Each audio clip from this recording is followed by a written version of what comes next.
I'm Kate and I make junk journals, and today we're going to make a 5-panel fold-out page, and we're just going to focus on the top panel and create this template. So quite a while ago, Jennifer Suki asked if I could show you this page from one of my junk journal flip-through videos.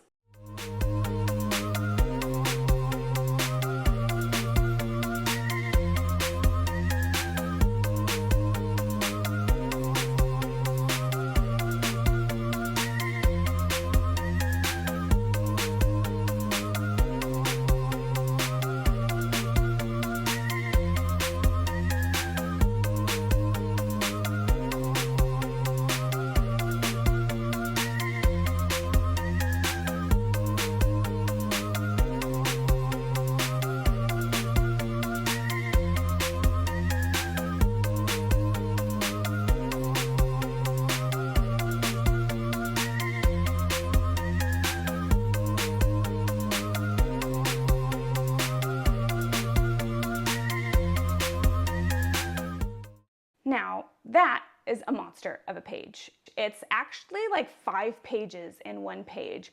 So what I've decided to do to kind of make it so that I can tackle all of this in the time that I have to film these tutorials is just do one segment at a time. So today we're just going to build a foundation and do the top part. And it's going to take 5 tutorials, and we're going to get through this whole page.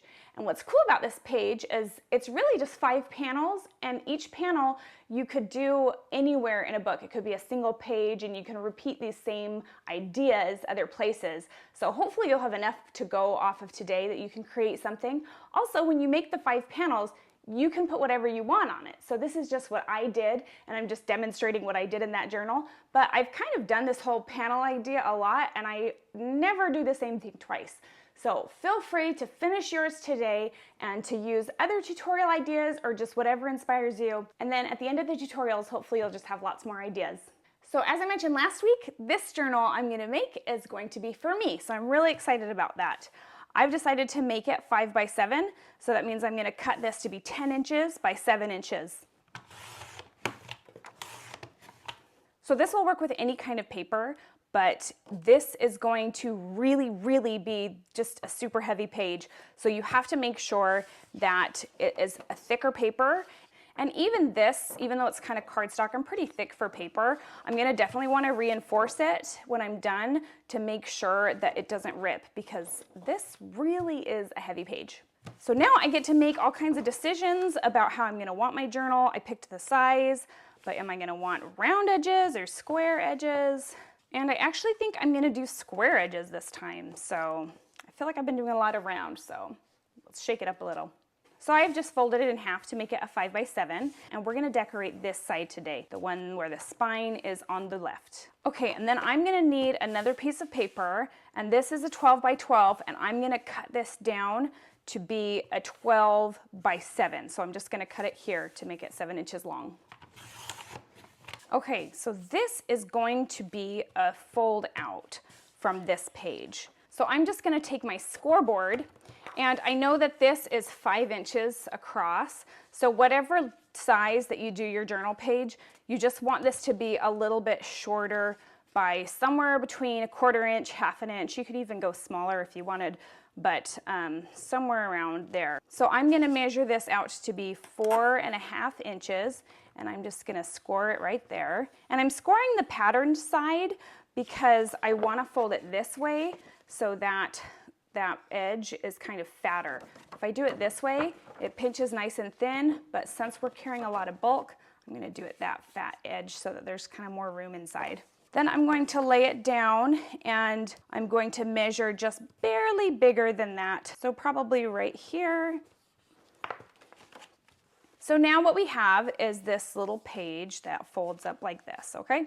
So I'm going to take this page, and I'm going to turn this into a little pocket on this back side. So I am just going to glue 3 sides. Oops, not that top side. Don't do that. These 3 sides so that it's open right here and I can slip something on the back side. And I'm kind of going to glue thicker borders than normal. Usually I like to glue right up to the edge when it's a pocket, but I'm going to glue a significant amount of each side, so like going in 1/4 to 1/2 inch, just because this page really needs to be strong and to cling onto this back side. But I do also want a pocket, so just kind of a nice little balance of lots of glue and space for a pocket. Okay, and then I'm just gonna fold this over and line it up there so that it's even. And then I'm just gonna peek around the edge and make sure that I have enough space to where it's folding comfortably. So I can always pull it out a little bit further if it's having a hard time wrapping around that edge. But that looks really nice. So now what we're left with is we have this page that opens up 2 times. So we have 1, 2, 3, 4, 5 panels on this one side page, and it's gonna wrap up like that. So let's start with this front panel. So here I have, I'm almost done with this junk journal that's gonna go on my Etsy site, and I have made a similar page in here with that. And this top panel I know is the same one from the video that was requested, so I'm gonna look off of this to kind of help me remember what was on the video. So here we have this little fold up writing space, and then this whole belly band kind of opens up like that. This has a little secret side note pocket, and then that opens up. The whole thing is a belly band, and we stick something behind. So we are gonna create that on this front side. So I'm just gonna use this scrap piece of paper, and I'm gonna measure it to where it's just a little bit shorter than this paper. And what's nice is the spine is here, so I don't really need to leave any room for the spine. I can go almost right up to each edge, but I do want a little border just because I think it looks nice that way. So I'm just gonna make a little mark of where I wanna cut, and we'll cut that down. And now I can determine exactly how wide I want this belly band. I can make it super thin, I can make it super fat. Let's just see what my heart wants today. Let's go a little bit bigger. Let's make it 2.5 inches, and I'm gonna flip it over so it's on the color side. So we're gonna go 2.5 inches. And then I wanna make sure, in order to nest it well, that this middle panel from this fold out is larger than the 2 ones that are folding in, so that it settles really nicely. So I am just going to make this a little bit bigger than 2.5, maybe 2 3/4, and we'll just mark it right there. And if you're feeling adventurous, you can totally keep going and use up this whole thing and just roll it up and keep folding. But I always try to show a tiny bit of restraint when it comes to this 5-panel page, because there's 5 panels and it's already super thick. And I kind of feel like if I use one paper that like folds out a whole bunch, we're already gonna kind of do that somewhere else. So I kind of like to not repeat the same ideas too much. So it opening 2 times is plenty for me for this page. But if you're just doing it on one panel, you should totally use the whole paper. And you could even like tape another piece of paper, and I'm telling you, you could like fold out a pocket forever and it would be awesome. It's actually a really good idea. I've never done that before, but definitely gonna do that soon. Okay, so I'm just gonna measure like 2.5 and cut it right there. Okay, so now I have this little nifty double fold out belly band thing. So I am going to glue the back side here and here. Okay, and then we're going to, you can put it in the middle. I like to do it slightly above the middle, and that is just because I feel like I could write right here. It just gives me a little bit more writing space. So if you notice, that kind of like sticks up like that. So what I do is I just kind of push it up and push it, kind of like half crease it a little bit more, push it a little bit more, and just kind of get that top part of the scrapbook paper just kind of nice and mushy and round, so that it kind of can fold over better. And if this side is kind of doing the same thing, you can kind of do that as well, because they're gonna need to go nice and flat, just like that. And now that's laying down a lot more flat. So on the top, we're just gonna find a piece of writing paper that's just going to fold like this. So let me look through my scraps and find something for that. And I'm just gonna use some normal notebook paper. All right, so I'm gonna measure it to give myself a little border on this side, a little border on this side, and just mark it in somewhere like that. Okay, so now that I have that cut down to the right width, I'm just going to fold it and just kind of watch. I'm trying to roll it to where one side will be just a little bit smaller with a border on the bottom and a border of top of this top little panel of our belly band. So somewhere like that, and I'll just kind of smash that down. And should I fold that? Should I do it? It's kind of repetitive. We're gonna do it. This is a super thin piece of paper, so it's really not adding that much bulk. So we're gonna have this kind of like double repeated, like open, open, and then this open, open. So if you wanna cut it once and just have it once, you can, or if you want, you could glue it here and it will go up 2 times. So, which, hey, maybe that's a better idea. I'm gonna do that instead. So now I'm just going to, I'm not gonna turn this into a pocket. I know, it's shocking. I'm just going to glue the whole back side and we'll stick it on there. Try to kind of center that so that the borders are fairly even. Now, I like to add something that's a little bit heavy to these pages, or just because I kind of feel like it helps keep that down just a little bit. So I'm just gonna find a little piece of something. Okay, so I found this really cute piece of lace, and I'm just going to trim one edge and then kind of eyeball where that other one needs to be and trim it there as well. And then we'll just put a little line of glue across the bottom. And then we can stick this on top. And I don't like to put it right on the bottom. I like to give it a tiny bit of a border, and we'll put it just like that. So now we're gonna open this up and do this bottom part. And this is just a long strip of paper folded in half that is also a pocket. So I'm going to find some paper, and we'll do this because it's kind of almost the right shape. And I'm going to measure how tall I want it. By leaving a little border at the top, thinking about that little border at the bottom, cutting it about there. And then I'm gonna just want to fold it to where there is some space here so that when our little rolled up paper is stuck in, it kind of has room to stick out. And then I'm gonna want a little border on this side. So somewhere around there, and I'll just press it down, and then I'm gonna trim this excess off. Okay, so now that I have this, I'm just gonna glue the back side, these 3 sides. Then I'm just going to put it down, trying to keep those borders kind of even. Okay, now I need to find another little piece of writing paper. Okay, here's some notebook paper, and I am just going to fold this up a couple times. Now, I know that my glue is kind of like comes out to somewhere there, and you know, there's a glue border up there. So I want to fold it to where for sure it's gonna fit in between those 2 little glue spots. I always like to make it a little bit smaller than I think I need to, so that for sure it will fit. And I'm just gonna roll it up a bunch of times. And then I can slip it back there and measure how far I want that to stick out. And we'll cut it down right there. There we go. We'll stick it in there, and that will be our little secret place. And then we just need to find a tag to stick in the back. And instead of a tag, I think I'm just gonna take this old piece of stationery, and I'm just going to tri-fold it. And then I can stick this behind there. It'll peek out like that. I like the way that looks. Okay, so we made the whole front page structure, and I do think I want to add a few more embellishments to just make it a little cuter. So you can add whatever you want to kind of make sure that there's lots of details and cute things throughout. So I'm just going to grab from my cute things bucket, and sometimes I like to take like these little phrases and just stick them kind of at the top when it's kind of really blank.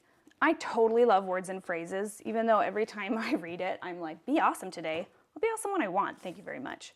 So even though they're a little bossy, I think they add a lot. So I've just chopped this little flower in half, glued the back. I'm just gonna kind of have it peek out from the top, just so that it's not so white and blank. And maybe in here we can add something. And I think I'll just grab a sticker and stick it there.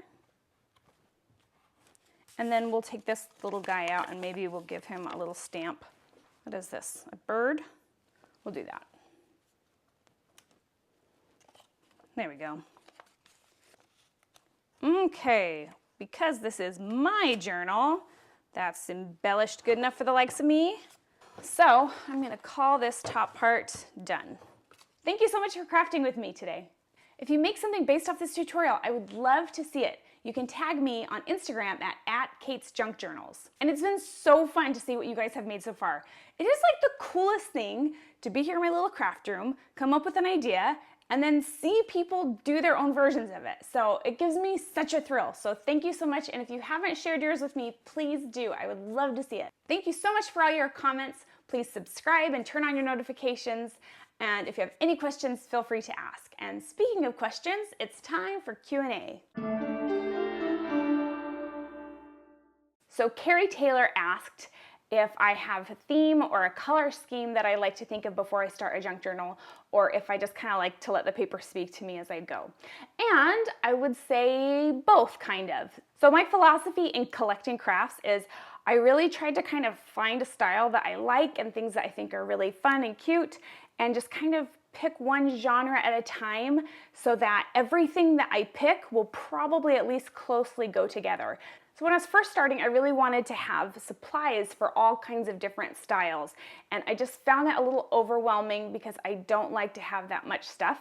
So once I kind of decided what I liked, which is kind of this like bright, happy, springy, floral, fun, cute vibe, then I just kind of look for that kind of stuff. So now everything I have, not everything goes 100% together, but most of it should work well together. So lately I don't really have a theme necessarily. So it's just kind of that bright, fun, color scheme, floral, happy vibe. And I've just been pretty much making journals like that because that is what is fun for me right now. I do expect that to change and slowly shift, and I'll just kind of have my stuff shift with me when I get into something else, or if I get tired of pink and blue, I'll just try to use up what I have so that I can replace it with a new style that I'm interested in. When I was first making journals, they were all really themed. So I would do like vintage ladies or garden or an owl theme or a bird theme. I'd pick like a topic and then try to get everything to kind of relate to that. I found that was kind of hard because then every time I wanted to make a new journal, like I'd have to come up with those themed elements. Then when I started to make journals for specific people, it was way more fun because I was just like, what do they like? That reminds me of them. And then it's kind of a fun way to put a bunch of stuff that you wouldn't normally put together, but it reminds you of that person. So it kind of expanded what I was doing before. Now my journals don't necessarily have a unique theme other than just kind of being bright and happy and fun, but they do still tend to lean a couple different ways. So because I love using scrapbook paper, I usually let that kind of dictate which way it's leaning. Is it gonna be a little bit more purple, a little bit more pink? Am I gonna try to have more contrast and stick in more variety? Or is it gonna be more soft and fun and bubbly? So now my themes aren't so much more subject matter, but more of just like the feel of the colors and the contrast. And doing it this way really simplifies a lot for me. It helps it so I don't have to have as much stuff. I really love this style, and so it's cute, so it's fun to buy new things. And then coordinating is way easier because I pretty much have one style right now. So once I have my general idea, if I'm going a little more contrasty, a little more dark, a little lighter, happy, lacy, cute, whatever kind of adjectives I decide from the first page, I just kind of try to match everything-ish to that. If it gets a little different, that's fine. So that's why I'd say it definitely is themed and structured in the sense that that's what I'm buying for, but it's also just kind of what speaks to me because I don't have any preconceived anything when I sit down to craft. For tutorials, it's way different because I'm trying to deconstruct things I've already done, figure them out, and explain them. But when I sit by myself to craft, I really just kind of grab whatever, and I really like to have no idea what I'm doing. And sometimes I feel like I just like daydream for a couple hours and then all of a sudden there's like a journal page in front of me. So nothing is ever preconceived or thought out. Because at this point, if you've seen all my videos, it's pretty much turn everything into a pocket, layer everything a bunch, and see what you can shove under things. Sometimes I do sit there and get stuck though, and I'll look back on old flip throughs to get ideas and see what new things I can combine. Because some days I'm on fire and some days I feel like I'm just sitting here looking at paper. Thank you so much for your question, and if anybody has any other questions, leave it in the comments and I'll answer it in a future video. Thanks for hanging out with me, and I'll see you next week.